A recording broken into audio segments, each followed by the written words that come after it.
Bonjour à toutes et à tous, bienvenue pour un live un petit peu spécial. Pour ceux qui n'ont pas suivi ou que vous ayez suivi ou non les annonces d'Édouard Philippe et sa prise de parole, la présentation du fameux plan de déconfinement qui était celui que l'on réclamait, que l'on attendait depuis très longtemps. Alors on a eu ce soir les grandes lignes par Édouard Philippe, le Premier ministre, qui l'a présenté à l'Assemblée nationale. Je vous propose que on décrypte ensemble ce plan. Qu'est-ce qu'il veut dire? À quelles questions il répond? À quelles questions il ne répond pas? Quels sont les doutes que nous avons, les propositions que nous formulons? Je pense que c'est important dans la période d'être constructif, force de proposition, et que face à leur organisation qu'on peut dire pour le moins hasardeuse, qu'on y oppose des propositions qui, au moins, sont sur la table pour être discutées et essayer d'organiser le mieux possible ce déconfinement. Voilà ce que je vous propose pour le menu aujourd'hui. Il y a pas mal de choses à se débriefer. On va essayer de balayer l'ensemble des sujets qui méritent un débat politique, je pense. Quel que soit ce que Édouard Philippe peut penser du débat politique, je vais y revenir, mais ça fait partie des choses qui m'ont un peu titillé et pas plus sa vision du débat démocratique dans une période aussi importante que celle du moment.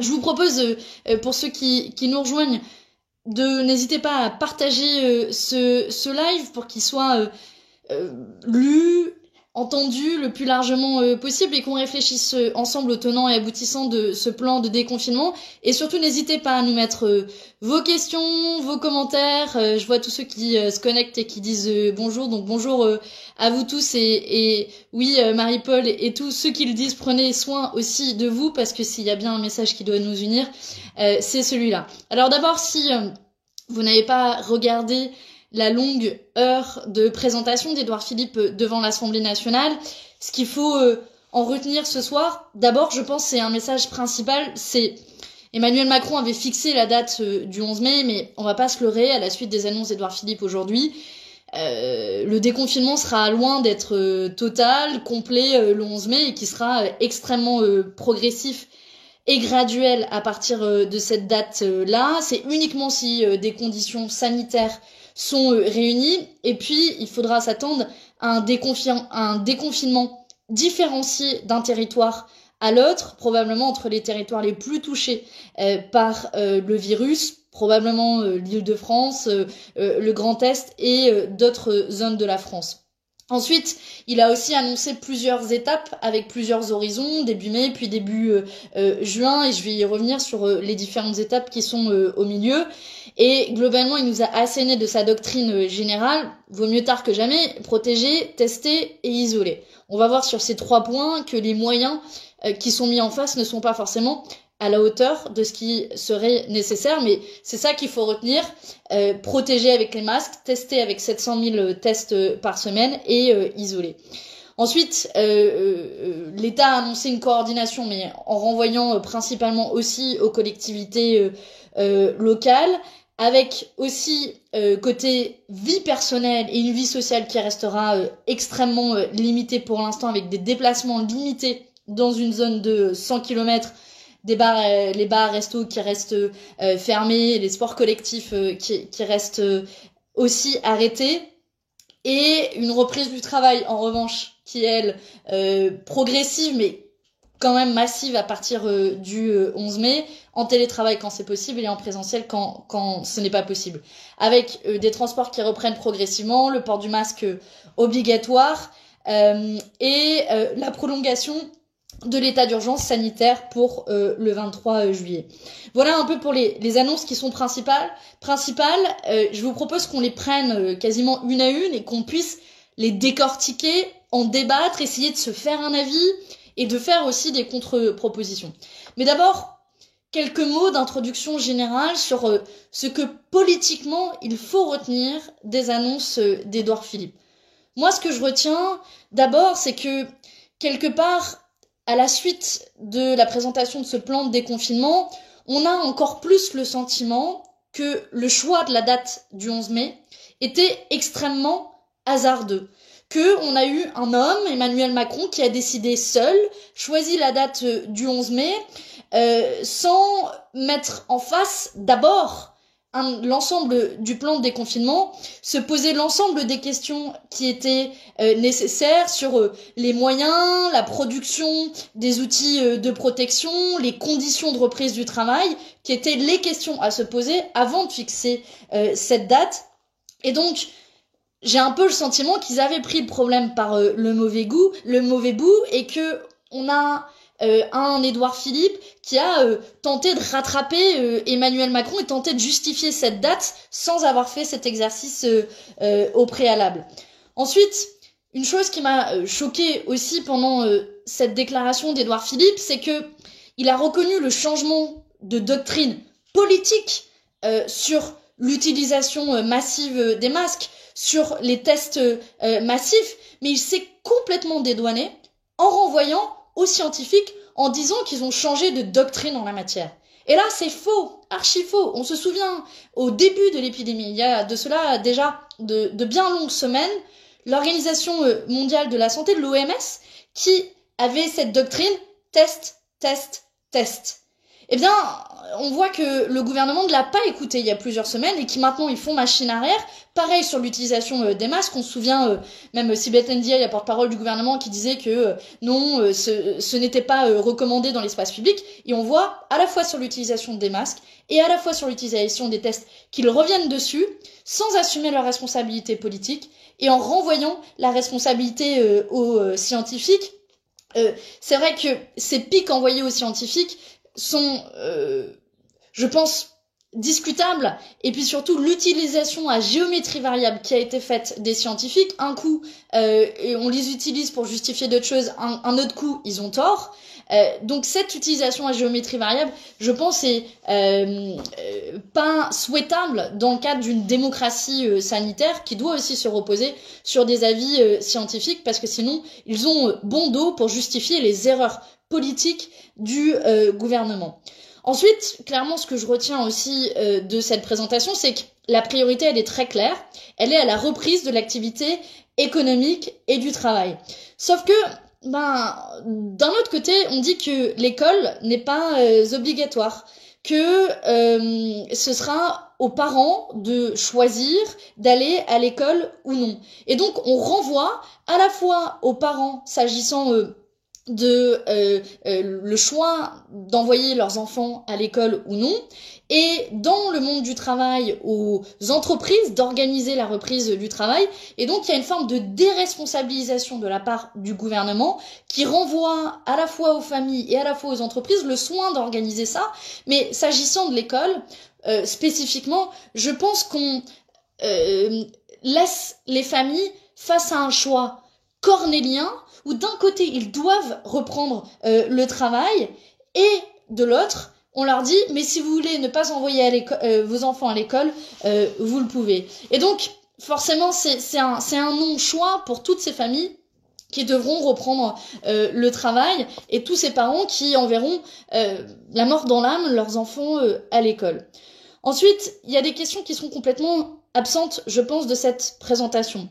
Rien pour les plus précaires et sur la question sociale. Un des enjeux du confinement et des prochaines semaines à venir et des semaines aussi passées, c'est des choses aussi simples que pouvoir se nourrir à sa faim. Et oui, la faim guette certains quartiers, et rien sur de l'aide alimentaire d'urgence ou l'aide plus générale aux familles les plus précaires. La question économique est quasiment tout aussi absente. Ils nous disent quelles entreprises peuvent reprendre ou pas, mais pour celles qui ne peuvent pas reprendre, ils ne disent pas clairement comment ils vont aider tous ceux qui sont en difficulté. S'il y aura une possibilité aussi pour les gens les plus vulnérables qui ne pourront pas reprendre le travail, de congé maladie ou de chômage partiel, pendant combien de temps. Et puis enfin, Édouard Philippe n'a pas pu s'empêcher de finir son discours par des attaques absolument malvenues contre l'opposition, qu'il a qualifié de café du commerce. Et j'ai envie de lui demander les propositions que nous mettons sur la table depuis plusieurs semaines déjà, quand nous parlons de plan de déconfinement, quand nous parlons de réquisition pour pouvoir produire les masques dont ils disent maintenant qu'ils devront être obligatoires. Est-ce que c'est ça, c'est le café du commerce? Oui, nous sommes l'opposition, mais je pense que nous contribuons à mettre des propositions qui sont sur la table et au débat démocratique, parce que la démocratie ne doit pas être confinée et que c'est notre rôle en tant qu'opposition de faire des contre-propositions et de contribuer au débat démocratique. Voilà, je m'arrête là pour un aperçu général de ces annonces d'Édouard Philippe et mon premier sentiment à chaud. Maintenant, je vous propose de prendre les annonces une à une et de prendre le temps de décortiquer les propositions du gouvernement. On va voir qu'elles sont plus ou moins précises en fonction des secteurs qui sont concernés. Et je vois qu'il y a pas mal de commentaires, alors allez-y et n'hésitez pas. David qui nous dit « Le gouvernement ne serait-il pas divisé? Le Premier ministre semble vouloir un déconfinement sans prendre aucune responsabilité. Il veut mettre les enfants à l'école sur la base du volontariat, ce qui responsabilise les parents s'il y a contamination. Il relègue tout aux régions, maires, etc. » Je retiens qu'il ne prend aucune responsabilité pour le 11 mai. Ça, c'est un commentaire de David. Je suis assez d'accord. D'ailleurs, il y a eu plusieurs fuites dans les médias sur l'opposition entre Édouard Philippe et Emmanuel Macron, qui ne seraient pas sur la même ligne, qui ont utilisé les médias pour essayer de se faire passer des messages.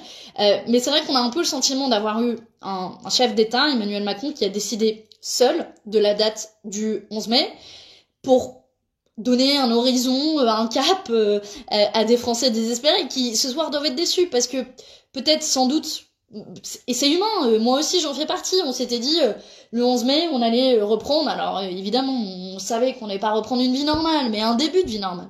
Et en réalité c'est un déconfinement qui sera extrêmement progressif et différencié. Je pense qu'il doit être différencié en effet selon les territoires et surtout qu'il doit nous protéger d'une deuxième vague potentielle de contamination parce que Édouard Philippe l'a à peine évoqué, mais pas de mesures spécifiques en la matière. Alors, si on reprend dans l'ordre, Édouard Philippe nous dit protéger, tester, isoler. C'est ce qu'il faut retenir, c'est la doctrine du gouvernement pour ce plan de déconfinement. D'abord, protéger. Protéger, je vois que vous êtes beaucoup à commenter et à parler des masques. Jean-François qui nous dit « Parlons des masques, c'est une honte de faire payer pour se protéger ». Oui, c'est une honte. Il y a énormément de honte sur l'histoire des masques. D'abord, le fait qu'ils nous disent que le port du masque sera désormais obligatoire, par exemple dans les transports, et largement recommandé dès que vous sortez de chez vous. C'est d'abord un changement de doctrine qu'on peut observer que jusqu'à présent, ils avaient adapté leur doctrine à la pénurie. Maintenant, ils disent, rassurez-vous, il y aura 20 millions de masques disponibles pour le 11 mai. Mais il y a plusieurs problèmes. Le premier, c'est que les masques ne seront pas automatiquement distribués à la population française. Donc, c'est à vous de vous procurer des masques, y compris de les payer. Ça veut dire que aujourd'hui, c'est un outil indispensable de la protection de l'ensemble des salariés, mais le gouvernement n'en assure ni le coût, ni les réquisitions qui vont avec pour en produire suffisamment. D'ailleurs, il y a une phrase qui est assez symptomatique d'Édouard Philippe. Il dit « Grâce à la mobilisation de tous, on aura assez de masques ». Ce qui veut dire qu'il compte sur votre propre mobilisation, sur vos propres capacités à produire des masques. On sait que beaucoup ont eu des initiatives à titre individuel qu'il faut saluer, mais on peut quand même s'interroger, n'est-ce pas la responsabilité de l'État de produire et donc de réquisitionner s'il le faut les capacités productives suffisantes en termes de masques. Et d'ailleurs 20 millions c'est un premier pas, mais j'ai des doutes sur le fait que ce soit suffisant, puisque on a calculé qu'il faudrait au moins 300 millions de masques par mois pour assurer une protection nécessaire de l'ensemble de la population française, parce que ces masques sont certes réutilisables, mais ils ont un temps d'utilisation limité, à la fois en termes d'heures et à la fois en termes de réutilisation. Et puis, il faut aussi que ces masques soient abordables financièrement. C'est pour ça que nous faisons cette proposition à la France Insoumise, et nous avons déposé un projet de loi dans ce sens, que les masques soient distribués gratuitement par l'État, dont ça devrait être la responsabilité pour s'assurer que l'ensemble des citoyens soient protégés. Et puis, on n'a pas parlé des autres outils dont nous avons besoin d'un point de vue purement sanitaire, des surblouses, il en faudrait 600 millions par mois, des Charlotte, il en faudrait 300 millions par mois.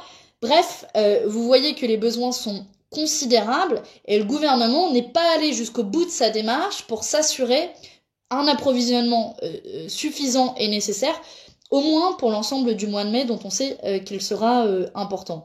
On peut penser aussi à l'utilisation de cette usine d'Honeywell qui avait été fermée en 2018, qui aurait pu réouvrir, alors moyennant évidemment une réinstallation des outils, mais qui quand même a un savoir-faire et qui avait la capacité de produire des masques FFP2, qui sont les masques spécifiques dont ont besoin le corps médical, dont il n'a aussi pas parlé aujourd'hui.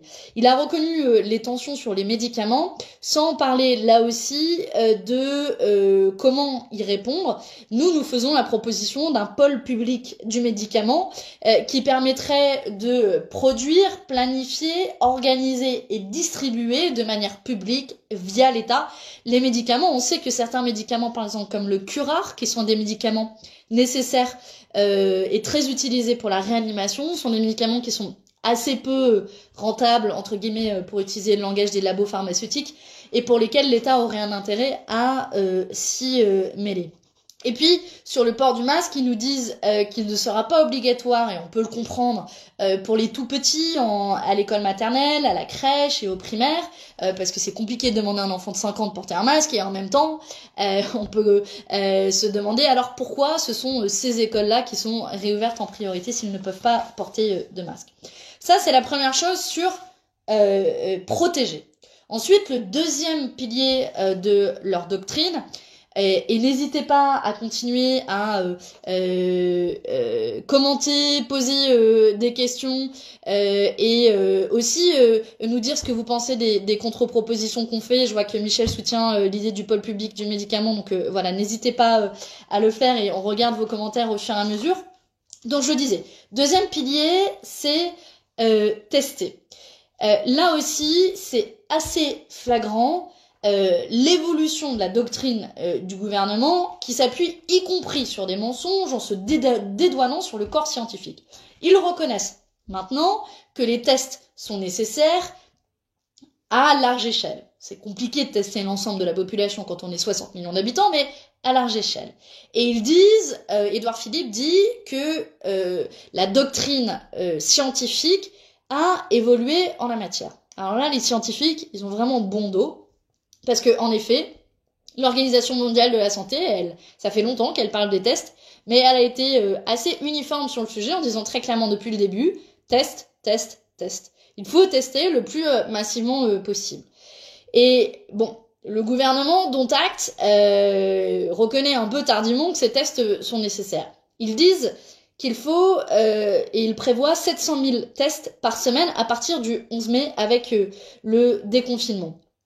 C'est évidemment une montée en échelle par rapport à ce qui se fait maintenant, mais il faut garder à l'esprit aussi que les annonces qui ont été faites tant en termes de production de masques que de tests n'ont pas toujours été respectées par le gouvernement. Mais ceci dit, 700 000, c'est pas encore tout à fait au niveau dont nous aurions besoin, puisqu'on estime qu'il faudrait 5 millions de tests par mois pour à la fois tester tous les soignants, des échantillons groupés des autres secteurs essentiels qui sont davantage confrontés au virus, et toutes les personnes symptomatiques et leurs contacts qu'ils ont pu croiser dans les journées précédentes. Ça ferait à peu près 200 000 tests par jour, ce qui nous ferait à peu près 1 400 000 par semaine, ce qui fait à peu près 2 fois plus que ce que le gouvernement a annoncé. Donc là aussi, a priori, le compte n'y est pas. Et puis, il y a le nombre de tests et il y a la capacité à faire réaliser ces tests. Pour réaliser ces tests, il faut des êtres humains qui les font. Et là, l'État laisse les préfets et les maires s'organiser et se débrouiller en disant que c'est eux qui vont définir le plan au niveau local. On peut quand même s'interroger sur la capacité des collectivités locales à s'organiser en à peine 2 semaines pour organiser ces tests de manière massive. Et on pourrait penser, et ça fait partie de nos propositions, à la réquisition des 4900 laboratoires de biologie médicale qui existent sur le territoire. Vous avez tous fait des analyses telles qu'elles soient, en général pas très loin de chez vous, et donc qu'on pourrait réquisitionner pour faire ces tests de manière massive. Et puis, le gouvernement compte aussi s'appuyer beaucoup sur les médecins de ville pour réaliser ces tests. Il faut s'assurer que ces médecins puissent être suffisamment protégés et que derrière, il y ait des capacités aussi humaines pour retracer toutes les personnes qui ont été autour d'une personne testée positive au virus. Voilà, ça fait beaucoup de conditions à répondre pour que les tests soient efficaces et se déroulent de la meilleure manière. Et là, on n'a qu'une petite indication de la part du gouvernement, c'est ces 700 000 tests par semaine qui ne sont à la fois pas à la hauteur en termes de nombre et pas à la hauteur en matière de capacité humaine. Je vais prendre quelques questions pour pas faire de trop longs monologues. Alors, Adrien qui nous dit à Luxfer, les machines sont toujours là, sous la protection des salariés. À quand la nationalisation? En effet, Luxfer, c'est une entreprise dont on parle souvent, qui est une entreprise qui produit des bouteilles d'oxygène à usage médical, à côté de Clermont-Ferrand, j'avais eu l'occasion d'y aller, et qui pourrait être en effet nationalisée. En plus, dans le cas de Luxfer, ils ont réussi à protéger leur outil de production, donc ils pourraient remettre en route très rapidement leur production. Le gouvernement nous répond qu'il n'y a pas de tension sur les bouteilles d'oxygène sans être en capacité véritablement d'anticiper les besoins. Et comme d'hab, en fait, le gouvernement préfère pallier à l'urgence plutôt que de mettre en place les capacités de production. Donc on le voit, il y avait des solutions, alors qui étaient ambitieuses, mais il y avait des solutions que le gouvernement a fait le choix de ne pas suivre. Ensuite, comment il y a des gens qui posent la question comment obtenir les tests, comment ça va se dérouler. Comme je vous le disais sur les tests, la responsabilité est renvoyée aux collectivités locales, aux régions, aux départements pour s'organiser. Seront testées toutes les personnes qui sont symptomatiques, donc qui ont des symptômes de la maladie, et des personnes qui les ont entourées. Donc si jamais vous avez eu des symptômes, toutes les personnes que vous avez croisées, notamment dans les 72 heures précédentes, seront testées, ce qui fait déjà pas mal de gens, plus tous les soignants. Mais comme je vous le disais, c'est les tests prévus par le gouvernement, les 700 000 tests par semaine, a priori ne seraient pas suffisants pour couvrir l'ensemble de ces publics-là. Ensuite, d'ailleurs, quand on parle de tests, il y a protéger, tester, le dernier pilier de la doctrine du gouvernement, c'est isoler. Alors là, leur stratégie, c'est de dire, une fois que vous avez été testé positif à la maladie, il faut à tout prix que vous contaminiez le moins de personnes possible. Jusque-là, on est d'accord. Pour ça, il faut retracer les personnes que vous avez rencontrées.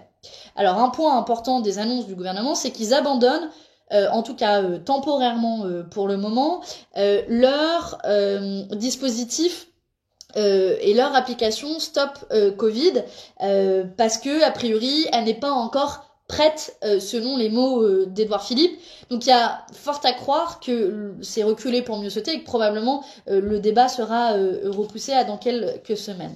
En attendant, et de manière complémentaire, ce qu'il propose, c'est d'avoir un plan d'accompagnement des personnes qui sont placées à l'isolement d'une part, et de retracer, en mettant à contribution notamment des caisses de sécurité sociale et des moyens humains pour retracer les personnes que vous avez pu rencontrer. Alors, ces enquêteurs, ce seront ces personnes qui retraceront, c'est le fait qu'il y ait des personnes humaines plutôt qu'un traçage numérique, c'est plutôt une bonne nouvelle.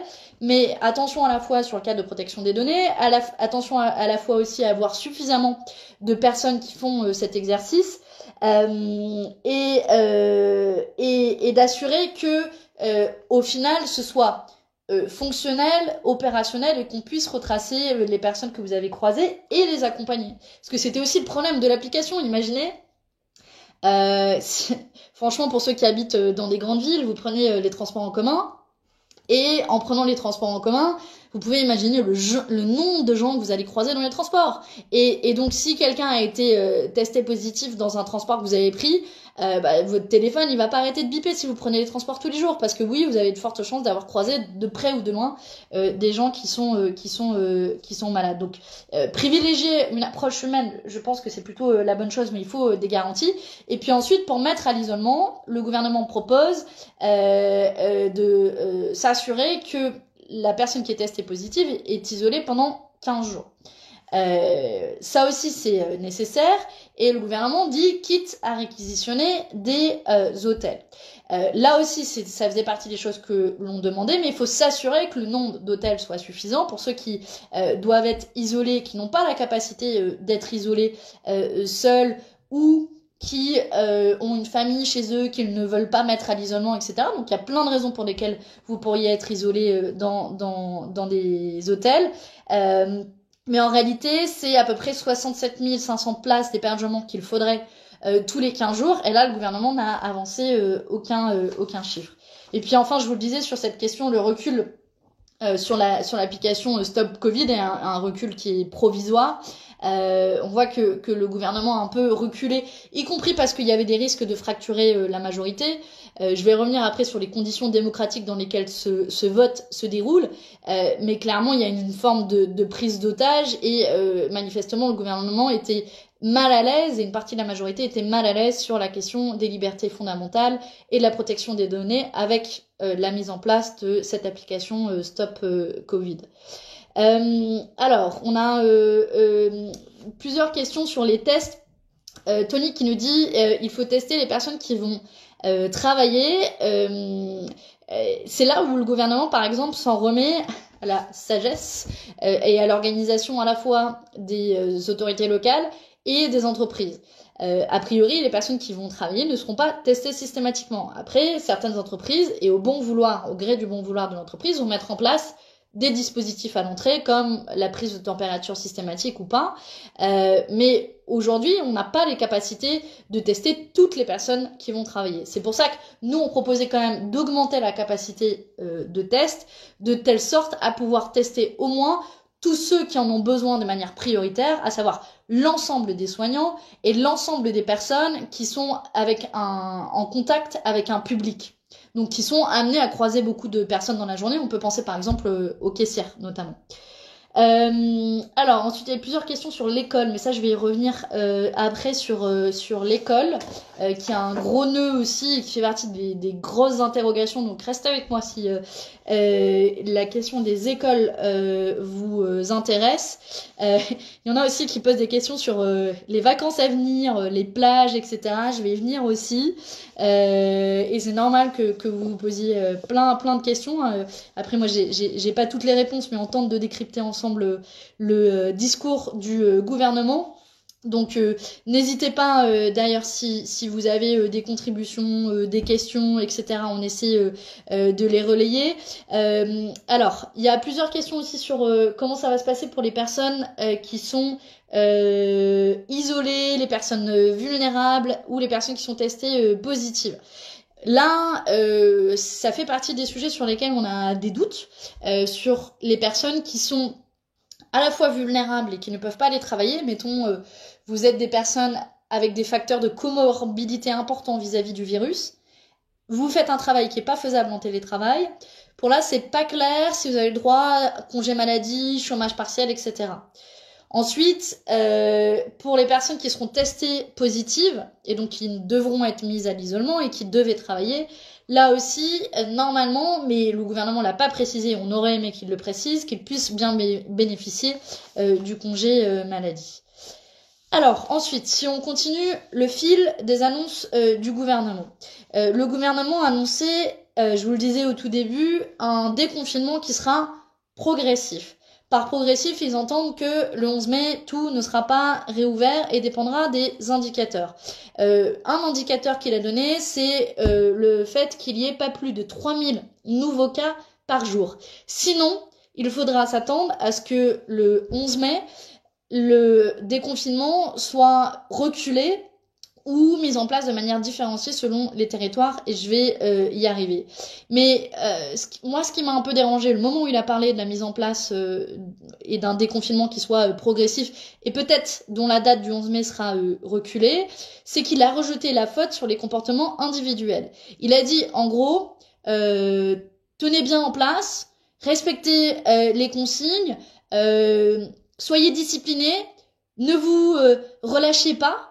Et dans ce cas-là, le 11 mai pourra être un horizon. Sous-entendu, en gros, si vous faites les marioles et que, encore une fois, vous respectez pas les consignes, alors le 11 mai ne sera plus la date du déconfinement. Et ça, c'est hyper dangereux parce que en réalité, en rejetant de telle manière la faute et la responsabilité sur chacun des individus et en donnant des leçons quelque part, en sous-entendant que le choix de la date est lié au comportement individuel de chacun d'entre nous, je pense qu'il va au-devant de fortes déceptions et d'une colère qui serait légitime et d'une incompréhension si la date du 11 mai serait reculée, alors que la vaste majorité, l'immense majorité des citoyens respectent scrupuleusement le confinement et que vous, moi, tous, évidemment qu'on vit mal ce confinement, évidemment qu'on serait libre. Donc je pense que ces petites leçons de morale sont pour le moins malvenue au vu de la période de confinement que l'on vient de vivre. Et puis, il a parlé de plusieurs phases. Une première phase qui irait du 11 mai au 2 juin, puis ensuite une deuxième phase qui irait du 2 juin à l'été, avec donc un bilan d'étape qui serait fait à la fin du mois de mai pour réévaluer les mesures dans le courant du mois de juin. Ensuite, il a annoncé une différenciation au niveau des territoires. Donc, il ne faut pas s'attendre à ce que le déconfinement le 11 mai se déroule de la même manière où que vous soyez en France. De manière très claire, et même s'il n'a pas cité les régions, mais sans grande surprise, entre ceux qui seront en Île-de-France, en Alsace et dans le Grand Est, et ceux qui seront par exemple dans le Sud-Ouest, probablement les règles au niveau local ne seront pas les mêmes. Il a donné 3 critères pour définir les règles du confinement territoire par territoire. Ces 3 critères, c'est le nombre de nouveaux cas sur les 7 derniers jours, la capacité hospitalière et la tension sur la capacité hospitalière, donc le nombre de lits vides ou le taux d'occupation des lits, et le système local de tests et sa capacité à offrir le nombre de tests suffisant. Et donc, il y aura 2 catégories de régions et de départements. Les départements en catégorie rouge, où on considérera que la circulation sera encore élevée du virus, et les départements en catégorie verte, où la circulation du virus sera moins élevée, et donc où les règles seront a priori plus relâchées. Donc, il n'est pas exclu pour les départements en catégorie rouge que le confinement soit maintenu au-delà du 11 mai, y compris potentiellement avec des règles à respecter en matière d'autorisation, en matière de liberté de déplacement, etc. Alors, moi je pense que on avance quand même sur le fait d'avoir des critères objectifs pour savoir la manière dont doit se dérouler ce confinement. Ça faisait partie des choses que nous demandions, mais je pense que le gouvernement doit être encore plus précis et définir des seuils précis à partir desquels ce déconfinement peut se dérouler pour les territoires qui sont concernés. Et puis, il y a quand même un gros acte manqué, un gros angle mort, je pense, de ce qu'a présenté le gouvernement, c'est que tout juste a été mentionné la question d'un rebond de l'épidémie, d'une deuxième vague de l'épidémie, mais à aucun moment le gouvernement a parlé d'adapter les capacités d'accueil, notamment dans les hôpitaux, à une potentielle deuxième vague de l'épidémie. Et pour ça, s'il y a une deuxième vague de l'épidémie, aussi forte, voire plus forte que la première vague et le cœur de la première vague que nous avons vécue, alors il faudra davantage encore augmenter nos capacités de tests, de masques, de lits d'hôpitaux, d'enquêteurs pour retracer les gens qui sont contaminés. Pour les lits d'hôpitaux en particulier, on estime qu'il en faudrait au moins 20 000 au lieu des 14 000 lits d'hôpitaux en réanimation que nous avons à l'heure actuelle. Et étant donné que le gouvernement, dans la gestion de cette crise jusqu'à présent, a toujours donné le sentiment d'être en retard, d'être à la ramasse, quoi, et d'essayer d'adapter toujours quasiment leur pénurie à l'urgence et d'adapter leur stratégie sanitaire à la pénurie. Je pense que l'urgence pour le moment, c'est justement, pour une fois, de prendre un terrain d'avance sur le virus et d'anticiper un potentiel rebond de l'épidémie et donc d'apporter les réponses qu'il faut, quitte à ce que ces masques, ces tests ne soient au final pas suffisants, mais je l'ai dit au début, en réalité, les annonces faites par le gouvernement sont même pas à la hauteur de la crise telle qu'elle est à l'heure actuelle. Donc imaginez en plus une deuxième vague qui vient derrière, et il faut se préparer à une potentielle deuxième vague. Peut-être qu'elle n'aura pas lieu. Moi, évidemment, personne ne le souhaite, mais il faut essayer de s'y préparer un maximum. Donc ça, c'est sur la question de la différenciation entre les territoires. Je vais venir ensuite à la question de l'école, qui est, je sais, une grosse question. Je vais juste prendre quelques commentaires ou interventions de votre part en attendant. Thomas qui demande notamment qu'en est-il des zones frontières. Alors jusqu'à nouvel ordre, elles sont fermées. Nouvel ordre étant au moins pour l'extérieur de l'espace Schengen, donc avec l'extérieur les autres territoires, au moins jusqu'à septembre. C'est possible que ce soit rallongé, et les frontières internes, donc avec nos voisins directs, pour le moment elles sont fermées officiellement jusqu'à nouvel ordre, et Édouard Philippe n'a pas abordé la question.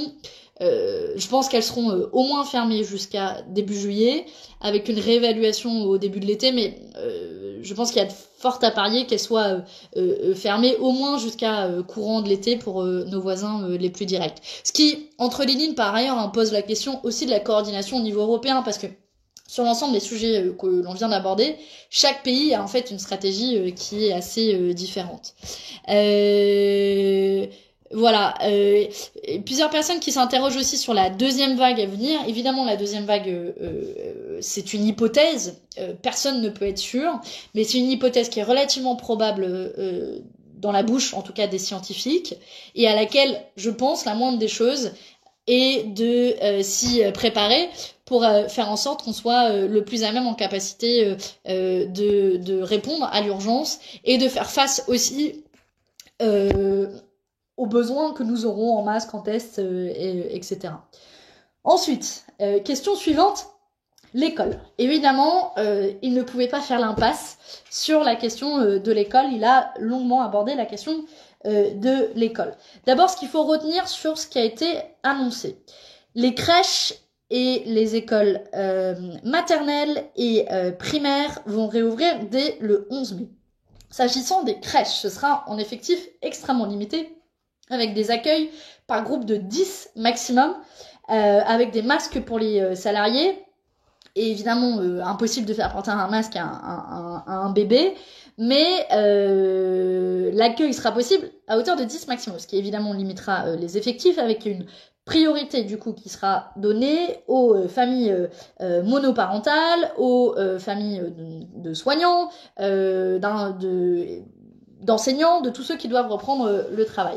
S'agissant des écoles maternelles et primaires, il a redit haut et fort que partout c'est sur la base du volontariat à partir du 11 mai, collège à partir du 18 mai dans les départements verts, donc vous vous souvenez, ceux qui seront classés vis-à-vis des départements rouges et où le déconfinement pourra poursuivre sa suite, en commençant par la 6e et 5e, puis fin mai pour les lycées, avec des règles, pas plus de 15 élèves par classe, des masques pour les enseignants et les salariés, masques obligatoires à partir du collège, qui devra être fournis par les familles, dont elles devront elles-mêmes se procurer, avec à leur charge financière aussi, et il y aura un stock qui sera disponible dans les collèges et les lycées au cas où les familles n'aient pas pu s'en procurer.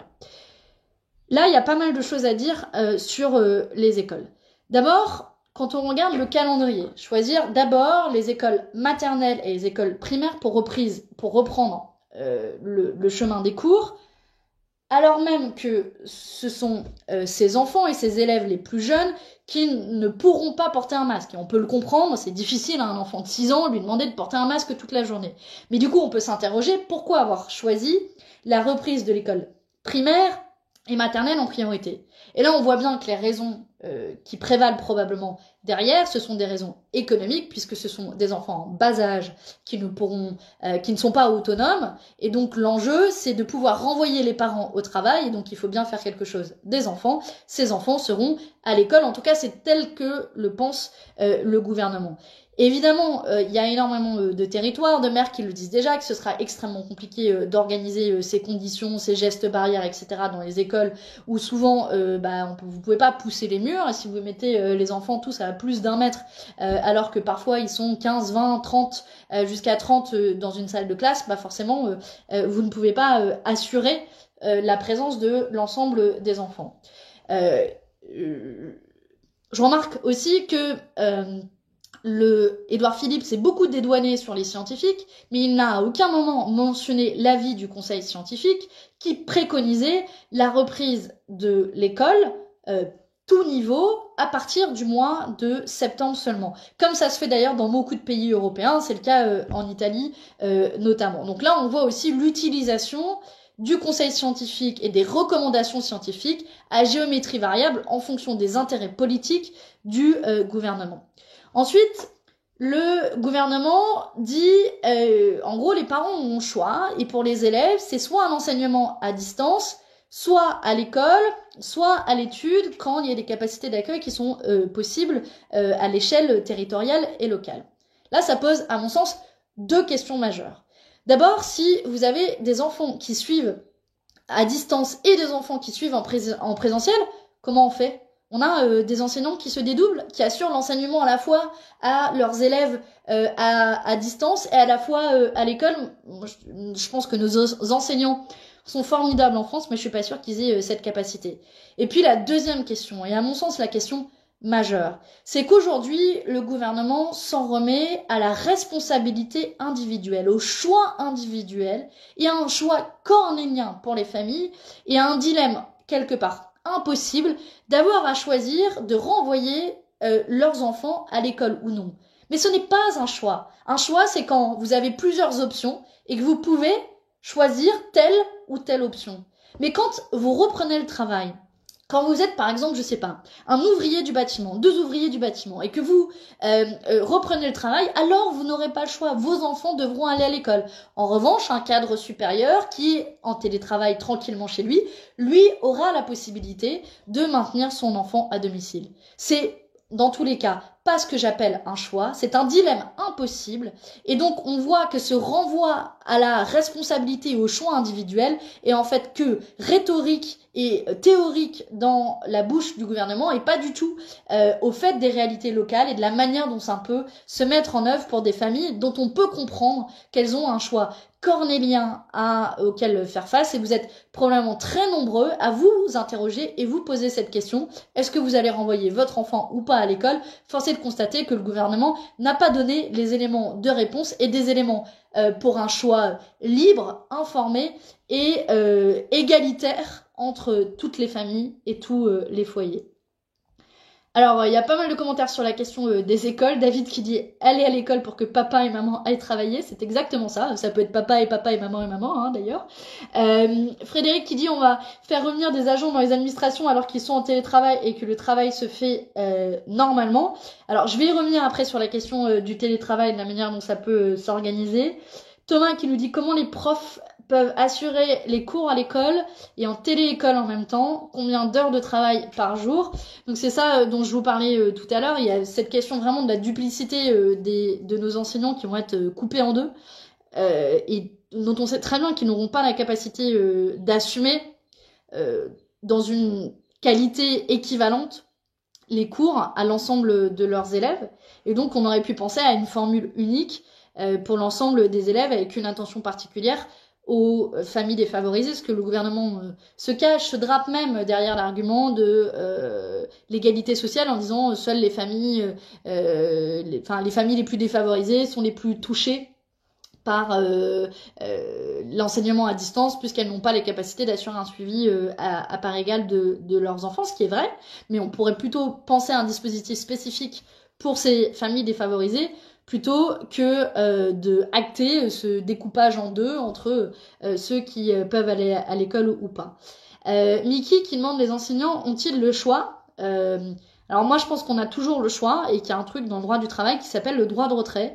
Et si on pense que les conditions ne sont pas réunies et que le travail met en danger la sécurité des travailleurs, tels qu'ils soient, c'est vrai pour un enseignant, mais c'est vrai aussi dans votre secteur du travail, alors dans ces cas-là, vous avez la possibilité d'exercer votre droit de retrait, qui sera évidemment vérifié par l'inspection du travail. Vous avez sûrement suivi toute la polémique autour d'un inspecteur du travail qui avait validé des droits de retrait et qui a été démis de ses fonctions. Donc il y a aussi là tout un enjeu qui est évidemment politique, mais je pense que notre responsabilité est aussi d'utiliser notre droit du travail et notre protection si on juge que les conditions ne sont pas réunies pour assurer notre protection au travail. Ensuite, David qui demande pourquoi ne pas les pousser à remettre l'école en septembre avec programme mixte de rattrapage et d'apprentissage.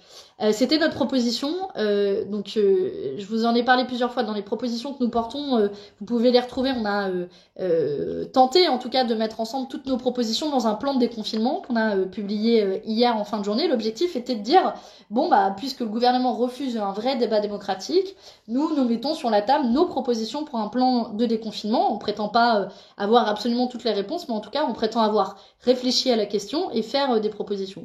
Et sur cette question de quand redémarrer l'école, j'avoue qu'on s'était fié aux recommandations du conseil scientifique qui lui préconisait un retour à l'école à partir du mois de septembre.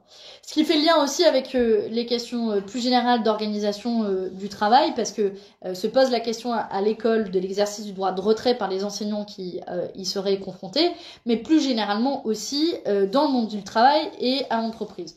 On a bien compris que le 11 mai, c'était la reprise du travail généralisée dans l'ensemble des entreprises. Là, le gouvernement essaie de s'en remettre et un de ses outils essentiels, c'est le télétravail, en encourageant autant que faire se peut le télétravail. Alors déjà, il faut rappeler que plus de 2/3 des salariés ne peuvent pas télétravailler, n'exercent pas un métier qui est faisable à distance et que donc la majorité des salariés ne sont pas concernés. Il y a aussi la question évidemment qui est posée des troubles liés au télétravail, des troubles que ça peut poser pour ceux qui le font dans un cadre très cloisonné depuis plusieurs semaines. Il y a déjà plusieurs études qui sont sorties sur le sujet. Ensuite, pour ceux qui doivent aller travailler, donc les 2/3 de travailleurs qui devront se rendre sur leur lieu de travail, se pose évidemment la question de comment aller sur votre lieu de travail et comment organiser le travail là où vous êtes. Donc d'abord sur les déplacements, pour limiter le nombre de personnes dans les transports en commun notamment, ce que propose Édouard Philippe, c'est d'encourager des horaires décalés, de faire en sorte qu'il y ait moins d'horaires de pic, mettons entre 8 et 9 heures le matin et entre 18 et 19 heures le soir, le moment où tout le monde va au travail et tout le monde y retourne. Si on met en place des horaires décalés, se pose la question de qui est volontaire pour travailler de nuit? Vous? Moi? Et donc se pose la question de comment on décide de ça, quelles contreparties aussi sont données aux salariés pour travailler de nuit.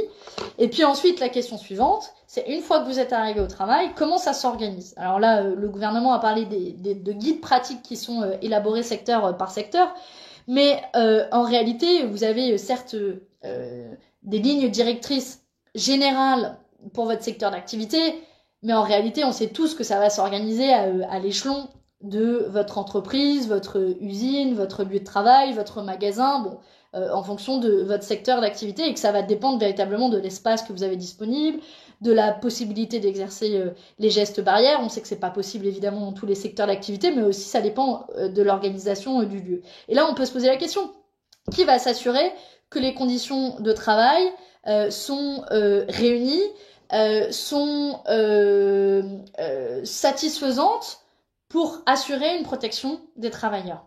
Qui est en charge? Qui va s'assurer qu'on ne met pas en danger les salariés? Est-ce que le droit de retrait sera validé pour tous les salariés qui voudraient l'exercer s'ils jugent que les conditions ne sont pas réunies pour assurer leur protection au travail? Quelle va être l'implication de l'inspection du travail? Quelle va être l'implication des syndicats? Bref, c'est pour ça que nous, on prône une vraie démocratie sociale pas de reprise du travail à l'échelon de chaque entreprise, de chaque lieu d'activité, sans implication des salariés, sans validation des salariés, parce que ce sont eux qui connaissent le mieux leur secteur d'activité, parce que ce sont eux qui connaissent le mieux la manière dont s'organise le travail quotidiennement sur leur lieu de travail. Et oui, il faudra accepter que ce ne sera pas possible partout de reprendre le travail. Et dans ce cas, il faut que le gouvernement assure un soutien financier pour tous les salariés qui n'en auront pas la possibilité, parce qu'il y a une espèce de pression financière. En gros, vous coûtez cher, et derrière, sans en avoir forcément, s'assurer des garanties indispensables pour l'exercice du travail dans de bonnes conditions. Il a annoncé à ce sujet que le chômage partiel pouvait être reconduit jusqu'à début juin. Mais quid de après début juin, et puis quid aussi des secteurs d'activité qui seront les plus touchés, puisque s'il a annoncé une reprise globale de l'activité économique à partir du 11 mai, ne seront pas concernés les bars, les restaurants, les cinémas, les salles de concert, tous les lieux de rassemblement du public.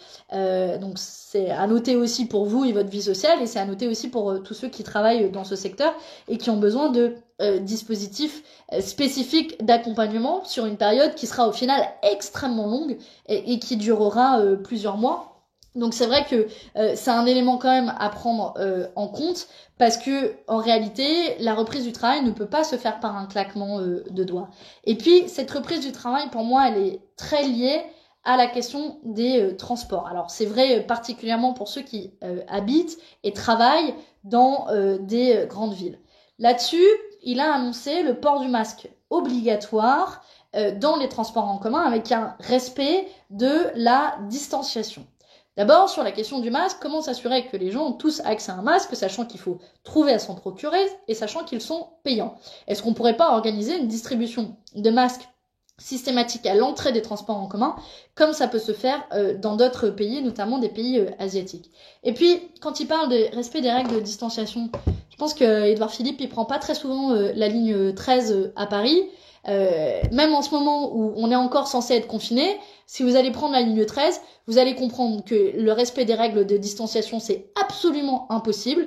Et donc, tout ce qu'il dit, c'est un vœu pieux qui va se fracasser sur l'autel de la réalité. Et que dans la ligne 13, dans la ligne 4, dans les lignes de métro les plus empruntées, les règles de distanciation sociale ne sont pas possibles. Il faut se dire les choses très clairement. Alors, que faisons-nous? Comment pouvons nous s'assurer de cela? Et puis, à ça, le gouvernement répond une espèce de leçon morale aussi. On demandera aux Français de ne pas prendre les transports en commun par plaisir. Mais là aussi, je crois qu'il ne prend pas assez souvent la ligne 13. Je connais pas beaucoup de gens qui prennent la ligne 13 et le métro par plaisir. Ce sont des gens qui font juste bosser. Et il faut qu'on s'assure que ces gens-là aient les outils de protection nécessaires. Et s'ils sont trop nombreux, alors il faut augmenter l'offre de transport. Et si la demande de transport est trop importante face à l'offre pour s'assurer le respect des gestes barrières, la distanciation, etc., alors il faut revoir la progressivité du plan de déconfinement pour ne pas faire en sorte que tout le monde reprenne le travail en même temps. Et puis il y aura aussi évidemment un besoin de mobilité alternative, avec des investissements dans des modes de transport qui seront de toute façon utiles pour faire la transition écologique, avec des pistes cyclables beaucoup plus sécurisées, beaucoup plus nombreuses, beaucoup plus banalisées partout, et en particulier dans les grandes villes où la tension sera particulièrement importante sur les transports en commun. J'arrive au dernier aspect, donc n'hésitez pas à continuer à réagir et à poser vos questions, faire vos commentaires, donner votre analyse sur ce plan de déconfinement du gouvernement. Je regarde un peu au fur et à mesure vos commentaires. Je vois quelqu'un qui disait quoi qu'il en coûte, ils avaient dit. C'est vrai qu'on se souvient tous du gouvernement et d'Emmanuel Macron qui disait, je crois que c'était, corrigez-moi si je me trompe, mais là, une des premières interventions d'Emmanuel Macron qui avait dit quoi qu'il en coûte, qu'il l'avait répété plusieurs fois, qui est une doctrine assez connue, qu'on avait déjà entendue dans les crises économiques précédentes notamment. Et bon, le quoi qu'il en coûte se fracasse un peu là aussi sur la réalité. Alors que nous aussi, sur ce sujet, nous faisons des propositions. On sait qu'évidemment que la crise coûte cher, mais c'est pour ça qu'il faut mobiliser à notre sens deux outils, à la fois l'outil monétaire, l'outil de la dette, en gros permettre aux États de s'endetter davantage, mais pas pour qu'ils le remboursent. Donc en annulant une partie de la dette, c'est une des propositions fortes que nous portons à la France insoumise et que je vous invite à relayer. À chaque fois qu'on vous dit il n'y a pas les moyens, bah en fait il suffit que les prêts détenus par la Banque Centrale Européenne, on les remplace par des prêts perpétuels. Donc vous les renouvelez tous les 50 ans, tous les 100 ans, parce que la France et les États européens bah, vont pas disparaître. Et pouf, vous annulez une partie de la dette. Donc on aurait les moyens. Et puis aussi, on peut évidemment penser à taxer les plus hauts patrimoines, à taxer les actionnaires. Il n'y a pas de raison que la crise soit payée par les plus modestes et les salariés. Et là, on donnerait du sens au quoi qu'il en coûte. Mais pour le moment, le gouvernement a refusé d'explorer aucune de ces deux stratégies. Enfin, un des derniers aspects sur la vie sociale. Forcément, j'imagine, vous vous posiez tous des questions, moi avec, sur la manière dont ça allait s'organiser. Plusieurs choses sur le sujet. D'abord, s'agissant des personnes vulnérables, en particulier les personnes âgées, on en a tous dans notre entourage auquel on pense très fort à l'heure actuelle. Pour ceux notamment qui nous regardent, si vous êtes une personne âgée isolée, j'espère vous envoyer au moins un peu de réconfort, un peu de sourire, un peu de soutien à défaut de vous serrer fort dans mes bras. Là, il a demandé de la patience, de limiter les sorties, des précautions pour les visites, sans exclure leurs sorties.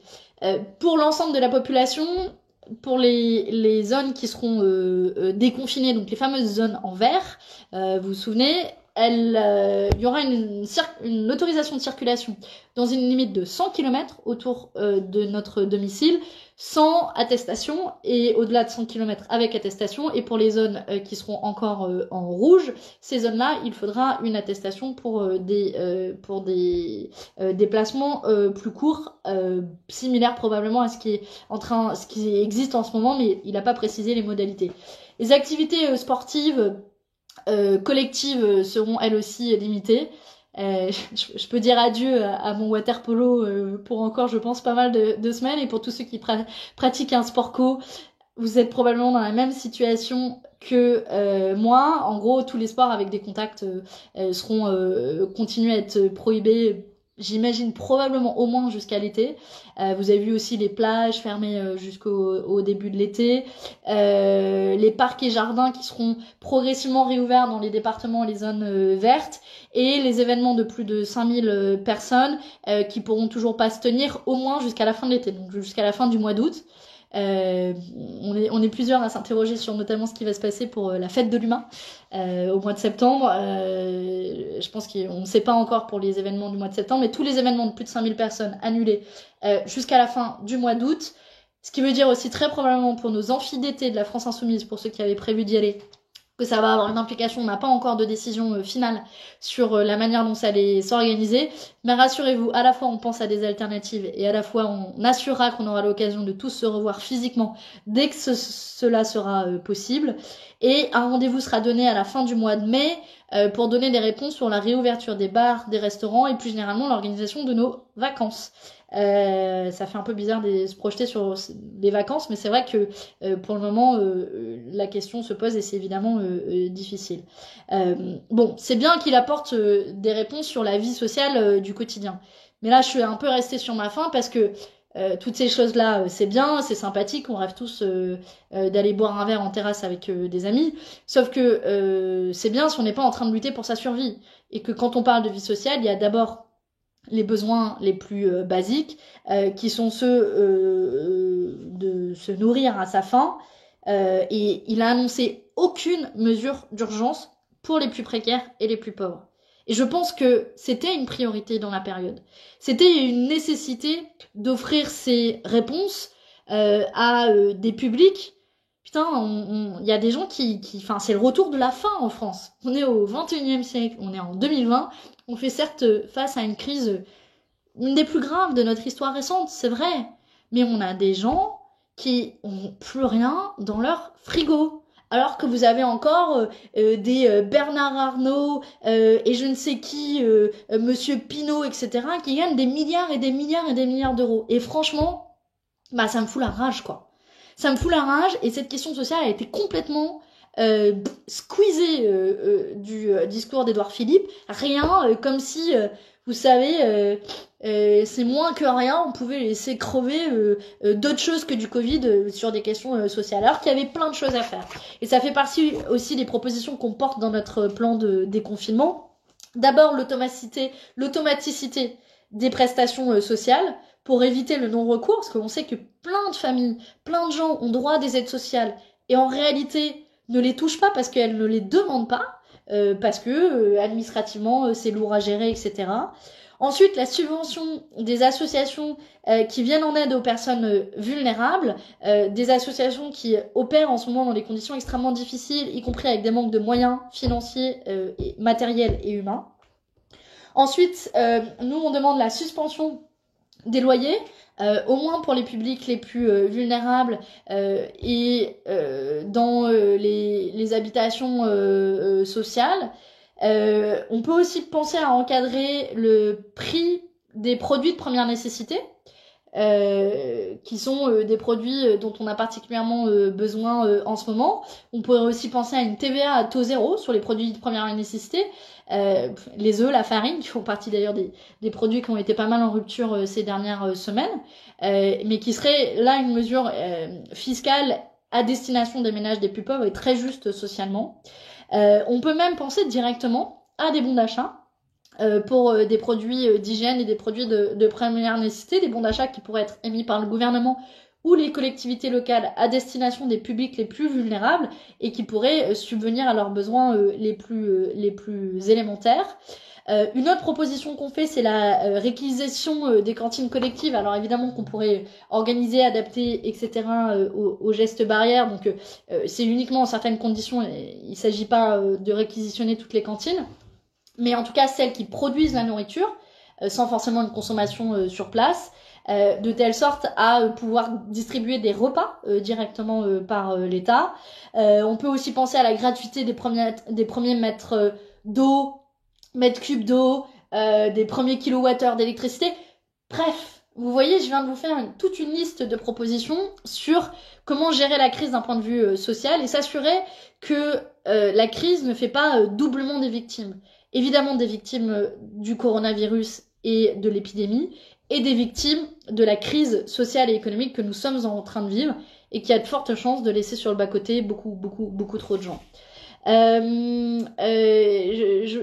Dans les commentaires que vous faites, il y a Nico qui dit oui, les gens crèvent la dalle, heureusement qu'il y a de l'entraide. Et c'est ça en fait qui est horrible, c'est que jusqu'à présent, tout ça repose sur le système D, sur l'auto-organisation dans certains quartiers, notamment des quartiers populaires, et à la générosité des gens. Il est impensable que la survie de certaines personnes repose sur cette entraide, qui est formidable et qu'il faut saluer, encourager, mais qui est quand même, je pense, un vrai...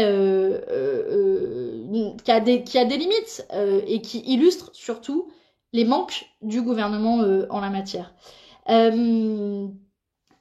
Ensuite, des personnes qui disent, alors Michel qui dit, il faudrait que des distributions de masques gratuits pour les mairies aux personnes qui n'ont que le RSA ou l'ASS, ainsi que celles qui touchent une petite retraite. Alors, si je me souviens bien, Édouard Philippe a annoncé là-dessus 5 millions de masques. Alors, j'ai un doute si c'est hebdomadaire. Pour les personnes les plus vulnérables, ce qui est bien, je pense. Il faut en effet assurer une distribution de masques, alors qui est, je trouve, beaucoup trop tardive. À voir si le 5 millions suffira en la matière. Voilà, et le dernier sujet que je voulais aborder avec vous, c'est, je sais pas, pour ceux qui ont suivi l'allocution d'Emmanuel Macron, bon, il a détaillé les mesures, tester, protéger, etc. Et à la fin, c'est là où on a senti Édouard Philippe qui s'est un peu libéré et qui a donné vraiment une leçon de morale. Vous l'avez senti se détacher de ses notes et puis ouais, il a fait vraiment une leçon de morale aux députés qui étaient présents en s'adressant particulièrement à l'opposition.